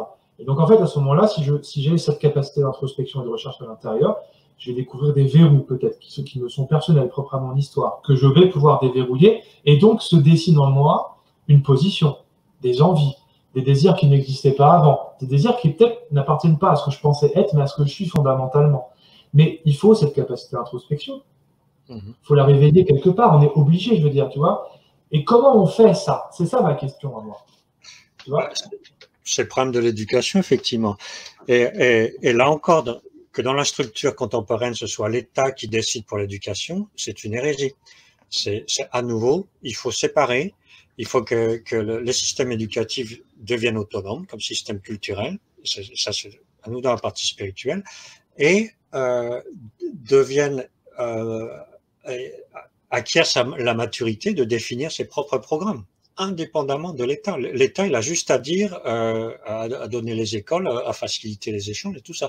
Mais les programmes culturels eux-mêmes, l'État ne devrait pas s'en mêler. Ça devrait être une histoire de la culture, une transmission de la culture, une transmission du spirituel, une transmission du savoir, et avec ces compétences-là. Et donc ça donnerait l'espace, le bol d'air nécessaire pour pouvoir éduquer vraiment les gosses au lieu de les conformer à un système. Et d'arriver à ce que les gosses puissent leur apprendre effectivement à trouver en eux-mêmes leurs propres impulsions individuelles, créatrices, et pour les amener dans le groupe, parce que le passage de l'individu au collectif, pour moi, il se passe sur une question aussi, c'est que puis-je apporter au groupe si je me mets au service des besoins du groupe ou de la croissance du groupe vers le bien, avec mes capacités individuelles, avec ce que je suis maintenant, dans mes dons avec mes défauts et mes qualités et mes dons, avec ce que je sais faire. Je mets tout ça au service de quelque chose de plus grand que moi et qui a une impulsion de croissance vers quelque chose de bien quand même. Cette question-là, pour moi, c'est une question pivot. C'est tout à fait différent de dire ça. Qu'est-ce que je veux faire dans la société? Parce que là, je reste dans mon ego qui veut développer son truc, etc. Il y a une impulsion comme ça aussi, mais elle a une limite, cette impulsion. Il faut qu'à un moment donné, elle se retourne, l'impulsion réelle du moi supérieur. Disons, le moi inférieur, il dit « je veux ça ». Le moi supérieur, il dit « je me donne à ». Bien sûr. Et je pense que la croissance, c'est ça la croissance d'un individu, de pouvoir permettre cette croissance-là. C'est ça. Non, c'est ça. Vous donnez la parole à Frater 7. Non, mais je suis totalement d'accord et je pense que c'est la base même de notre discussion, l'éducation, parce que tout part de là. L'organisation de la société part de l'éducation. Et effectivement, enfin, je connais pas trop les écoles Steiner, mais enfin, moi j'ai une de mes filles qui est à Montessori. On leur demande pas de suivre tel cours ou tel cours de telle manière en suivant un programme hyper précis. Non, on leur dit qu'est-ce que tu as envie de faire? Le gamin il dit bah là j'ai envie de faire des maths ou des trucs comme ça. Il fait des maths. L'autre va faire plus du français. Et au niveau collectif, bien sûr, il y a une structure de base pour les cours et un programme à avoir fini en fin d'année. Mais d'un autre côté, il y a des gamins qui sont vachement plus doués en maths et qui vont peut-être passer plus de temps sur les maths ou qui vont aider leurs petits copains, justement, qui vont jouer le rôle, entre guillemets, de prof avec leurs petits copains. En gros, c'est un système d'échange et ça montre aussi au gamin qu'il peut aider les autres et lui, il peut se faire aider aussi en parallèle sur d'autres sujets par ses petits copains. À l'inverse de l'éducation nationale où tu vas avoir une sorte de compétition à celui qui a la meilleure note. C'est pas du tout la même structure en fait. Et je pense que c'est ça aussi qui permet au gamin de découvrir sa propre volonté. Pour revenir à Crowley un petit peu, mais c'est ça en fait. Trouver sa propre volonté, c'est pas suivre une direction parce que tu as vu que papa il fait ça dans la vie et que tu vas essayer de suivre le même chemin ou quoi ou qu'est-ce. Non, c'est de se dire tiens, mais j'aime bien dessiner, quoi. Ben, peut-être que tu vas faire dessinateur industriel, architecte, ou autre chose plus tard, mais quelque chose en rapport avec ce que tu aimes faire. Mais on va te laisser découvrir tes capacités au fur et à mesure et te pousser à les découvrir, ces capacités, et non pas les réfréner en disant non, non, mais fais pas ça, c'est pas la bonne voie, tu vas jamais gagner d'argent dans cette voie-là. C'est pas ça, en fait, ce qu'il faut faire. C'est vraiment laisser le gamin s'épanouir. Et justement, le fait de travailler en groupe comme ça, on va prendre le cas du français, euh, les, à Montessori, ils leur font faire des débats. Le débat construit la personnalité de la personne, c'est-à-dire qu'ils vont échanger des idées. Une personne va dire ah ben moi je pense que c'est comme ça qu'il faudrait faire. L'autre va essayer d'argumenter. L'argumentation aide aussi à grandir. Et puis écouter, apprendre l'écoute des autres, c'est-à-dire ne pas camper sur ses positions et rester ouvert aux autres. Je pense que c'est ce qui fait grandir un petit peu l'intégralité de la société. Et je pense que c'est ce qui manque et ce qui devrait, enfin, ce qu'on devrait faire pour le futur, quoi. C'est-à-dire repartir vraiment de l'éducation de base sans se mettre des cases. Les maths, ça doit être comme ça. Le français, ça doit être comme ci. Non, laisser remonter un petit peu les pulsions internes des enfants pour les laisser grandir, quoi. Ouais. Moi, je vous partage une petite expérience que j'ai eu l'occasion de faire dans le cadre de l'astro. C'était très intéressant, ce qui m'avait poussé à réfléchir à l'idée de former les professeurs à l'astrologie, en fait, pour les aider à comprendre leurs élèves. Et je me suis vraiment posé la question là-dessus. Non pas pour restreindre l'éducation des enfants, mais pour vérifier s'il y a une nature ontologique qu'ils portent en eux et qui est vraiment de l'inné. Hein. Voilà, ok. J'avais fait ça avec des gamins. Alors, évidemment, je ne l'ai pas dit, sinon je serais parti en tôle, mais j'ai fait ça comme ça à la volée dans mon coin.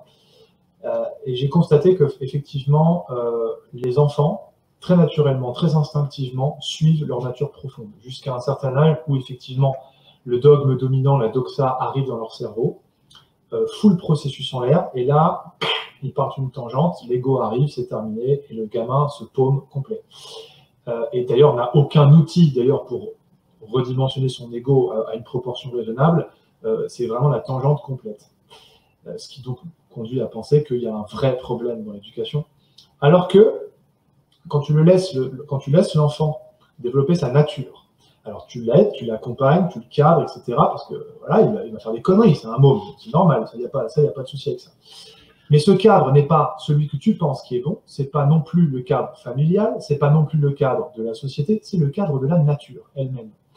Et ce cadre-là, personne ne peut, entre guillemets, le contraindre, le moduler, le modifier, conformément aux tripes égotiques des hommes d'aujourd'hui, hein, qui veulent plier la nature à leurs désirs, etc. En fait, quand on a le thème de l'enfant, et qu'on dit, ah, peut-être que, donc, si on en croit à ce thème, donc, une volonté qui nous dépasse tous, qui habite le petit, il va aller dans cette direction. Ok, on va laisser ses intuitions s'exprimer, on va les suivre, et on va l'aider, l'accompagner, et on va voir si ça confirme ce que raconte le thème. Moi, dans cette expérience-là, 100% des cas, ça confirmait que le gamin allait dans la bonne direction. 100% des cas, je vous le dis, 100% des cas. Alors, j'ai pas fait une étude suffisamment statistique pour pouvoir dire j'ai raison, je n'ai rien à foutre de toute façon dans l'absolu, mais le simple test empirique, hein, comme ça, à la volée, 100% des cas, le gamin, il va là où son thème le destine à aller. Et il le fait sans sentiment de contrainte. Parce que c'est pas contraignant pour lui, c'est ce qu'il est fondamentalement. Et il le découvre, en fait. Ça apparaît, ça devient conscient au fur et à mesure qu'il évolue. Moi, je prends le pari que si on suit les gosses au niveau de l'éducation dans cette logique-là, tout le monde est à sa place. Ouais. C'est ce que je postule. Christophe. Ah ouais. Non, je crois aussi, parce que c'est l'inverse de la logique. On a un système fixe qui va former ce dont il a besoin conformément à ce système-là. L'inverse, c'est de dire non, on va former des êtres le plus autonomes possible qui vont créer un système nouveau, qui vont créer un système qui n'existe pas encore. Et là, on est dans un système évolutif. Ouais. Tout à fait. Mais il y a de la peur. Là, il y a de la peur parce que le système existant, oh là là, mais si on ne suit plus dans les cases, etc. En fait, c'est la peur. Ouais, la peur, elle vient justement du dessus. C'est-à-dire que dans un système pyramidal avec des entreprises qui ont des besoins de personnel, en fait, la peur, c'est la peur du système. C'est la peur que le Mhm, système se casse la gueule mhm, si ils n'ont plus assez de personnel pour faire tel truc ou tel truc. Mais on le voit bien, en fait, on a fait le tout bac dans les années 80-90. Hein, enfin, fallait que tout le monde ait le bac. Et d'un autre côté, aujourd'hui, tu vois que tu manques de maçons, tu manques de plombiers, tu manques de personnes qui savent travailler la matière. ouais, Je le vois tous les jours. Enfin, il y a des gamins qui aiment ça, hein, enfin, qui aiment la mécanique, mais on leur a dit non, tu vas faire un bac et puis après tu vas faire ci et puis voilà, ouais, tu seras chef. Ben non, ben le gamin, c'est pas ce qu'il a envie. Le gamin, il a envie de ouais, mettre les ouais, mains dans le cambouis et puis ouais, jouer avec la matière. Et puis peut-être qu'après, il voudra évoluer dans son travail et puis faire autre chose. Mais si tu lui laisses pas la possibilité déjà de toucher un petit peu, de s'amuser, enfin, quelque part, enfin, la vocation, c'est s'amuser. C'est-à-dire, tu t'amuses avec ton travail. Moi, j'ai eu un parcours scolaire chaotique. Après la troisième, je suis allé en CAP mécanicien auto euh, parce que j'aimais les voitures, quoi. Tu vois, mhm, c'était pas pour autre chose, hein, c'était juste parce que j'aimais les voitures, ouais, quoi. J'ai fait de la mécanique auto. Je suis retourné à l'école après parce que j'en avais marre aussi de rentrer chez moi avec les mains en sang. Et puis j'ai fait autre chose qui me plaisait aussi, tu vois. Mais parce que enfin parce que déjà mes parents me laissaient un peu décider de ce que je voulais faire plus tard, quoi. Mais le problème, c'est que la société te repousse toujours à faire un seul truc. C'est-à-dire, j'ai besoin d'ingénieurs en informatique, j'en ai besoin de tant cette année, donc on va ouvrir tant de classes et ben, on va essayer d'en pousser 60% à aller vers ça, tu vois. Enfin, ouais, ouais, ouais. Non, non, Je vais ajouter un truc qui est vachement important dans ce que tu dis et ce qui permet de comprendre l'acception que moi, en tout cas, je mets dans le mot vocation. C'est-à-dire que, bon, moi, si tu veux, par rapport à ça, euh, je crois que quand les gens entendent vocation aujourd'hui encore, ils entendent cette idée que du coup, ça dessine un métier. Tu vois ce que je veux dire? Alors qu'en fin de compte, si tu veux, vocation pour moi, c'est pas un métier en tant que tel, c'est pas une activité précise. C'est d'abord symbolique. C'est-à-dire que je suis appelé par ma nature à faire des choses particulières. Par exemple, thérapeute. Il y a mille manières d'être thérapeute. Il y a mille manières de prendre soin de la santé de quelque chose. Tu vois ce que je veux dire? La vocation, c'est j'ai envie d'apporter des éléments. J'ai envie d'être thérapeute, quoi. J'ai envie de prendre soin des choses, de veiller à ce qu'elles restent en bon état, en équilibre. C'est une vocation. Mais il y a mille et une manières de faire ça. Alors que les gens vont se dire, ah oui, alors thérapeute, donc tu vas être médecin, quoi. Mais, tu vois, non, c'est réductionniste, ça. Tu vois, ah, et je crois que c'est là où aussi on a un souci, tu vois. ouais, non, tout à fait. Puis déjà de définir. Moi je me suis retrouvé thérapeute, j'ai jamais planifié d'être thérapeute. J'ai fait des choses qui m'intéressaient, j'avais ma recherche personnelle qui, c'est, quand, moi, je suis juste allé apprendre ce qui m'intéressait. Et à un moment donné, ça commence à pouvoir servir aux autres. Comme ça. Mais ça, c'est une limite ce que je dis parce que moi, c'est la grande question est-ce que c'est juste, qu'est-ce qui est le plus juste en fait entre suivre mon désir personnel sur ce qui m'intéresse vraiment en me disant si vraiment je choisis ce que j'aime, alors je vais apporter la chose juste aux autres. Euh, ou est-ce que il y a la question du besoin de l'autre, tu vois? Est-ce que je réponds euh, aux besoins exacts qui s'expriment euh, c'est Ouais, la question à l'envers. ouais. Bah, c'est un truc personnel. C'est deux questions. mais en même temps, Ouais, vas-y.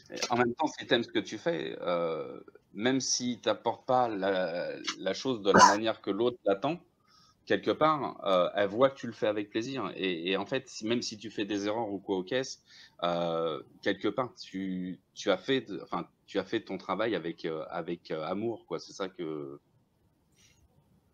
Ouais. Ouais, non, mais Moi, je trouve que ça donne des résultats. C'est effectivement, j'ai l'impression d'apporter ce que je dois apporter au monde en faisant comme ça. Mais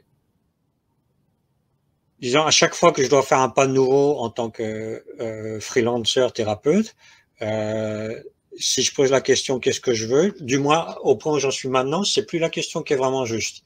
Peut-être qu'elle l'était avant, dans ma croissance, et maintenant la question qui est devenue juste, c'est avec ce que je suis, à quel besoin je peux répondre le mieux. Et je laisse venir énergétiquement les gens avec un besoin spécifique. Et cette question d'écouter, d'être à l'écoute du besoin ou d'une personne ou d'une époque, pour ce dont on parle maintenant aussi, c'est au fond quel est le besoin spécifique réel de notre époque maintenant pour faire le prochain pas, parce qu'on sait tous qu'il faut un prochain pas, mais quel est le besoin fondamental auquel on va essayer de répondre. Je peux y aller ou Ouais, c'est pour ça que tout ce qu'on est en train de discuter, on a digressé un peu sur l'éducation, mais au final, c'est fondamental pour comprendre comment on peut architecturer une société. Parce que ça, comme on l'a dit, ça part de là. On va peut-être pas tarder à finir non plus, les amis, parce que là, sinon, on est parti pour 4 heures, mais, mais on en refera d'autres, hein, vous inquiétez pas. Mais ce que je veux dire, c'est que il y a un truc qui est très important que j'entends en filigrane dans les propos de Christophe, c'est, on a parlé du sens, beaucoup, en fait. Qu'est-ce qui fait sens, en fait? Et ça, c'est fondamental pour pouvoir réfléchir à quelle architecture, quelle structure pourrait avoir la société demain. Je crois qu'il faut se repositionner sur le sens. Et parce qu'aujourd'hui, quand on dit qu'est-ce que je désire, on veut des formes. On attend, si tu veux, une réponse de forme. C'est-à-dire, je suis séduit par une forme particulière du désir que j'expose, tu vois. Qu'est-ce que je veux? Ah ben, j'aimerais bien être ça. Et être ça, c'est donner une forme à ce désir.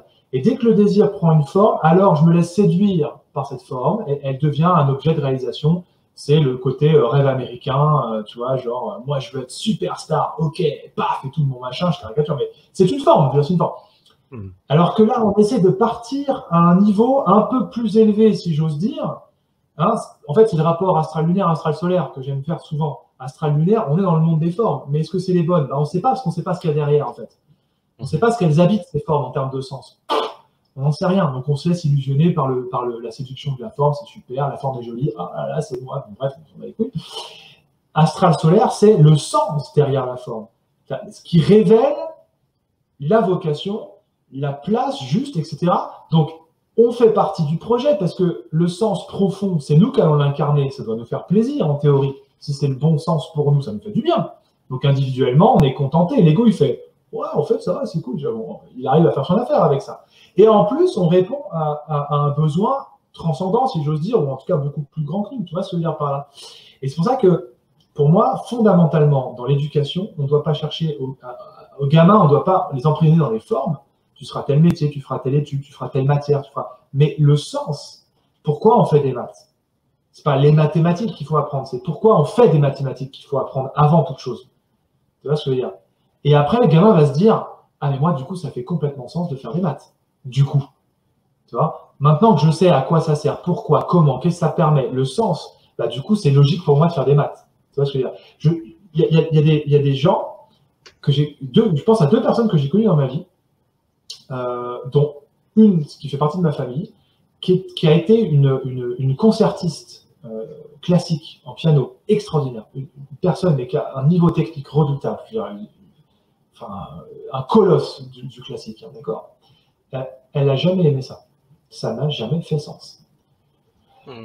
Pourtant, en termes de forme, de confort matériel, de notoriété, de tout un tas de trucs qui relèvent du monde des formes, encore une fois, si on peut dire ça comme ça, ça a fonctionné du tonnerre. Hein. Par contre, ça ne fait pas sens. Aujourd'hui, elle a complètement quitté ça. Elle est partie complètement sur autre chose, elle est rentrée dans le monde universitaire, elle fait de l'étude sociologique. Elle n'en peut plus, elle adore ça. Elle est heureuse comme tout. Et elle ne touche plus son piano. Tu vois ce que je veux dire? Et deuxième personne auquel je pense, c'est un pote, justement, qui travaille dans le domaine scientifique, qui a grandi dans une espèce de carcan dans lequel la science c'est bien, les maths c'est bien. Il est devenu d'ailleurs, il a fait maths sup, maths spé, tout le bazar, etc.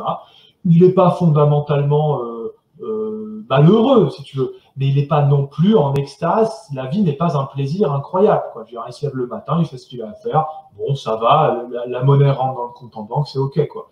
Jusqu'à il y a 2 ans, à l'aube de la quarantaine, lol, où d'un seul coup, il se dit, mais putain, pourquoi je fais des maths, quoi, en fait. C'est pas possible. Il a vrillé du jour au lendemain, tu vois. Et pourquoi il a vrillé, et de la même manière que la personne de la famille dont je vous parle, c'est parce qu'à un moment donné, la question du sens est arrivée dans sa vie.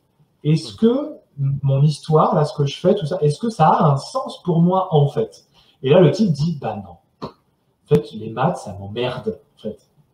Tu vois, c'est pour ça que le piège, pour moi, le piège, c'est le monde des formes. Tu vois, dans lequel on veut enfermer le monde, les gens, et c'est cette prison psychique dans laquelle on est actuellement, quoi. Et donc, comment tu veux penser une architecture sociale émancipatrice en ce sens-là? Comment tu veux penser une architecture sociale telle que tu proposes, Christophe, si on ne revient pas fondamentalement à la question du sens qui ne peut être révélée que dans l'intime de l'intime, avec l'aide de l'autre, avec l'aide de la vie, avec l'aide du groupe. Mais tu vois ce que je veux dire? C'est pour ça que moi, la position centrale, et là je peux être d'accord avec Frater 7, la position centrale, c'est l'individu, en fait. Tu vois ce que je veux dire, dans ce sens-là? Je suis d'accord que c'est la question du sens. C'est ce qui est particulier à la science, à notre science contemporaine, c'est qu'elle a perdu le sens. On est la seule civilisation dans toute l'histoire qui produit des images de la création cosmique qui ne font aucun sens. Ça n'a jamais été fait, ça. Toutes les images de genèse, de création, ça a donné une place à l'homme dans l'économie cosmique. Ça lui a donné un début, une direction, une place là-dedans, une fonction. C'est la première fois absolument qu'on vit avec des images qui nous ne donnent pas ça. On est là par hasard, on flotte dans un infini qui va nulle part. On pourrait ne pas être là, ça fait rien. Enfin, bon, voilà, il n'y a jamais eu ça dans toutes les civilisations. C'est là. Donc, c'est à ça qu'on se coltine effectivement, parce que c'est la question qu'il faut qu'on résolve. Absolument. Frater 7. Ouais. Mais petit ajout, par contre, c'est pas en jetant la science qu'on va résoudre. Moi, je suis pas du tout pour le retour avant de ça. Non, si on va prendre dans la science ce qu'il y a de bon, c'est-à-dire la capacité d'observation objective, ce qu'on utilise maintenant dans notre conversation. Mais par contre, en jetant certains dogmes qui freinent que la science se réconcilie avec le sens, parce qu'il y a une vraie possibilité de réconcilier la science et le sens. Mais il faut éliminer certains dogmes. Je suis d'accord.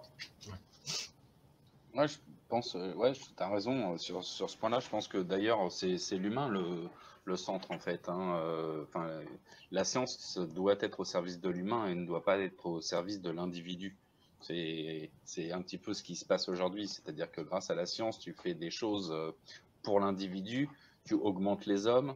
C'est l'homme augmenté, en fait. Voilà, mais pas seulement en fait. Le fait même de pouvoir faire des prothèses, des choses comme ça, c'est vrai que ça résout des problèmes, mais quelque part, ce n'est pas laisser la nature faire son cours. Tu vois, voilà. Alors, on peut avoir deux avis là-dessus, deux avis qui sont opposés. Même moi, des fois, je suis un petit peu opposé sur ces deux sujets, entre le transhumanisme pur et la possibilité d'améliorer l'homme quand il a un problème, tu vois. C'est deux choses différentes, mais il faut prendre le truc dans sa globalité. Après, pour revenir à ce que tu disais, Guillaume, tout à l'heure, moi, je verrais, tu vois, un petit peu l'éducation et l'organisation globale de la recherche de ce que veut l'enfant, en fait, pour sa vie future. Je verrais un peu ça comme l'arbre des séphirots, tu vois, et les 4 mondes. Et les prendre du haut vers le bas. C'est-à-dire qu'au début, tu as le monde des émanations, c'est des formes un peu un peu, tu vois pas trop ce que c'est, quoi, tu vois. Et en fait, le gamin, le laisser découvrir un peu tout, essayer un peu tout, toucher à tout, et puis le laisser un petit peu redescendre sur la formation, le monde de la formation après, en se disant tiens, ouais, c'est un peu vers ça que j'ai envie de me diriger, et continuer à le laisser aller jusqu'au monde de la création, et là de concrétiser après dans ses études ce qu'il a envie de faire. Et c'est en ce sens que je pense que l'éducation nationale s'est fourvoyée. Mais dès la petite enfance, quand tu vois que à la maternelle, on leur apprend les lettres, on commence à leur apprendre les lettres et les chiffres, alors qu'il y a d'autres choses aussi à apprendre derrière, c'est-à-dire à voir si le gamin il n'a pas plus d'envie de faire, je sais pas, du bricolage, quoi. De mettre des cubes dans des ronds ou quoi aux caisses, tu vois. C'est là un petit peu où je pense qu'on les dirige trop, en fait. Pour ma part, c'est un peu le point. Bah, tu es en train de décrire les principes des écoles Steiner. Hein. Ah ouais, c'est tout à fait ça. Alors les gars, Ouais. on va aller tout doucement vers une conclusion. Alors Ouais. du coup, je vais vous ramener là, au truc initial, parce que là, on est parti sur l'éducation, mais ça fait sens, c'est connecté de toute façon. Ouais. Sur l'organisation sociale et le spirituel. Alors, quelque part, on a répondu un peu, on a défriché un peu des grandes lignes. Si on devait conclure sur cette thématique, on y reviendra forcément à un moment donné, moi, ce que je pense, si tu veux, c'est que, bon, là, on est en plein chaos aujourd'hui, ça augure du coup un monde demain, ça c'est la bonne nouvelle, moi je suis ravi qu'on soit dans la merde dans ce sens-là. Je ne suis pas ravi de la traverser, la merde, hein, ça par contre j'aurais pu m'en passer, forcément.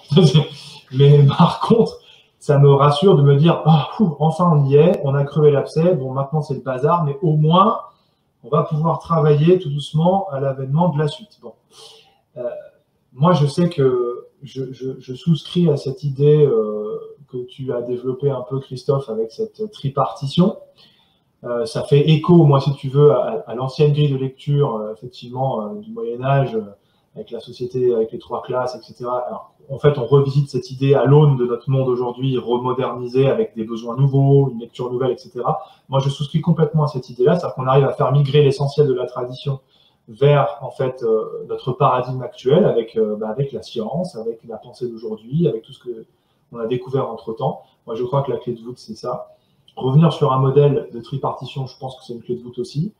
Par contre, voilà, dans ce modèle, je ne sais pas si tu l'as précisé, je crois que oui, en partie. Ce que j'aime dans ce modèle, c'est la perspective évolutive de l'humain. C'est-à-dire qu'il n'y a pas une condition déterminée, il n'y a pas le déterminisme qu'on a trop souvent trouvé avant. Il y a une partie du problème qui est déterministe, parce que dans la nature, les choses sont finies. À un moment donné, il y a un cadre temporel qui détermine en partie les choses. Mais à l'intérieur de ce cadre, il y a une perspective d'évolution, il y a une liberté vraiment fondamentale, en fait, dans une vocation de l'avoir évolué, de la faire changer de forme, etc., ce qu'on ne pouvait pas faire avant, en fait. Et ça, je trouve que c'est très séduisant, et je pense qu'on va vraiment vers un modèle comme ça. Et ouais, forcément, j'encourage à fond ces initiatives, et c'est vrai que la clé de voûte, c'est pas juste simplement d'architecturer la chose, déjà par la pensée, ou même là, c'est aussi d'éduquer, en fait, les gens à cette pensée, pour dire, voilà, il y a une perspective, c'est celle-là, quoi. Et ça m'intéressait d'en parler tous avec vous pour que justement soit posé dans une vidéo et de dire, ben voilà, il y a une direction, c'est celle-ci. La forme, bah, on va bien voir, hein, elle va arriver au fur et à mesure, la forme. Comme disait Frater 7, c'est l'arbre des séphirotes, c'est-à-dire qu'il y a d'abord le sens qui se dessine, hein, donc le sens philosophique qui va tout doucement conduire au monde de la formation. Donc on va voir des formes qui vont apparaître, et puis paf, après ça va pouvoir se manifester, quoi, il n'y a pas de problème. Mais il y a aussi une étape de nettoyage à faire en même temps, quoi. Et c'est là où il y a l'enjeu, en fait. C'est là où il y a l'enjeu, je pense. Voilà. Alors, moi, c'est la conclusion que je ferai pour aujourd'hui. Christophe. Ouais. Il y a un aspect dont j'ai pas eu le temps de parler, et qui prendrait trop de temps, mais quand même que la base de tout échange vient des marchandises de transformation de la terre, c'est-à-dire l'agriculture. En fait, c'est l'unité de base de ce qu'est un échange commercial. C'est ce que produit la Terre, comment l'homme transforme ça et comment il échange ça. Et ce qui est absolument évident dans notre société, c'est qu'on est totalement décalé de ça, on l'a complètement oublié, que c'est ça qui va nous retomber sur la tronche. Parce qu'on va tout d'un coup se rendre compte que les supermarchés vont se vider. On va dire, tiens, c'est pas magique. Et que l'assainissement du social va passer par là, je pense, de se rendre compte à nouveau que la valeur des échanges, le fondement de ça, c'est la valeur de ce qu'on obtient des transformations des produits de la Terre. Et à partir de là, il y a toute une écologie qui se remet en place, qu'on a totalement perdu. Quand on est toute la journée dans une tour devant un ordinateur, on est beaucoup trop... on a perdu toute cette notion-là, quoi. Et ça va cracher pour ça, et je pense que ça va... Le côté positif, c'est qu'on va à nouveau réaliser cette espèce d'entité de lien social de base qui part des fruits de la terre. Je pense qu'il va être d'accord avec toi, notre camarade. Clairement. Non, mais ouais, c'est sûr, c'est sûr. Non, bah, de toute façon, on en avait parlé lors de la dernière vidéo en parlant des circuits de biosurvie. On a troqué le circuit de biosurvie réel, c'est-à-dire terrestre, par des billets qui servent de circuit de biosurvie, en fait. Et en fait, c'est une grosse connerie. Bon, bref. Donc, je suis totalement d'accord avec Christophe là-dessus. Voilà. Donc, pour finir, je sais pas, moi, je dirais, faites comme vous avez envie, en fait, dans vos vies. Et en fait, faites ce que vous aimez, c'est surtout ça le principal. Et je pense que c'est ce qui va permettre aussi aux gens de retrouver un petit peu leur voix aujourd'hui qu'ils ont perdu de par tout ce qui les compresse, en fait. Et voilà. Ok. Bon, ben voilà, on va s'arrêter là pour aujourd'hui. On a quasiment fait 2 heures, hein, les gars. Faut vraiment qu'on fasse gaffe. Ça va aller loin, cette histoire. Bon, en tout cas, je vous remercie d'avoir été là, les amis, pour cette émission. Ouais. On va se prendre un nouveau thème la prochaine fois. On pourrait même continuer sur celui-ci si on estime qu'il y a encore des choses à raconter. Moi, je pense qu'on y reviendra sur ce thème. Je pense qu'on y reviendra pour aller vers vraiment un modèle. Proposer un modèle, tu vois. Mais bon, il y a plein d'autres thèmes, l'éducation, j'ai noté transhumanisme, ça j'aimerais qu'on en parle. Le transhumanisme, oui, non, quelle place lui donner dans une société de demain, parce que de toute façon, je crois que, pour faire un peu teasing, je crois que le transhumanisme, de toute façon, la question ne disparaîtra pas. On va devoir y faire face, on va devoir se demander si, oui ou non, sous quelle proportion. Il va falloir que le juridique dont parle Christophe peut-être, rentre dans la partie, dit ok, attendez, ok, on va aller vers genre le truc, mais attendez, avant de partir, genre, on va faire une entreprise et on va vendre des prothèses, on se calme, genre, déjà mettre du sens là-dedans, tu vois, tout de suite. Et voilà, quoi. Donc, j'ai noté des sujets comme ça, voilà. Bon. Ce qui serait intéressant, c'est la laïcité aussi, une fois. Je note laïcité. Toi, tu veux qu'on s'embrouille, en fait. Non, mais c'est vrai, c'est un bon sujet aussi. Mais peut-être isoler chaque partie de l'architecture sociale. On a parlé justement, là, on nous a proposé un modèle selon Steiner, mais cette tripartition, on pourrait isoler chaque partie et faire une émission dessus, ça pourrait être passionnant. Moi, je suis pour à 100%. Ok, les gars.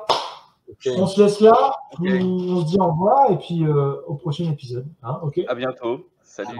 Ciao.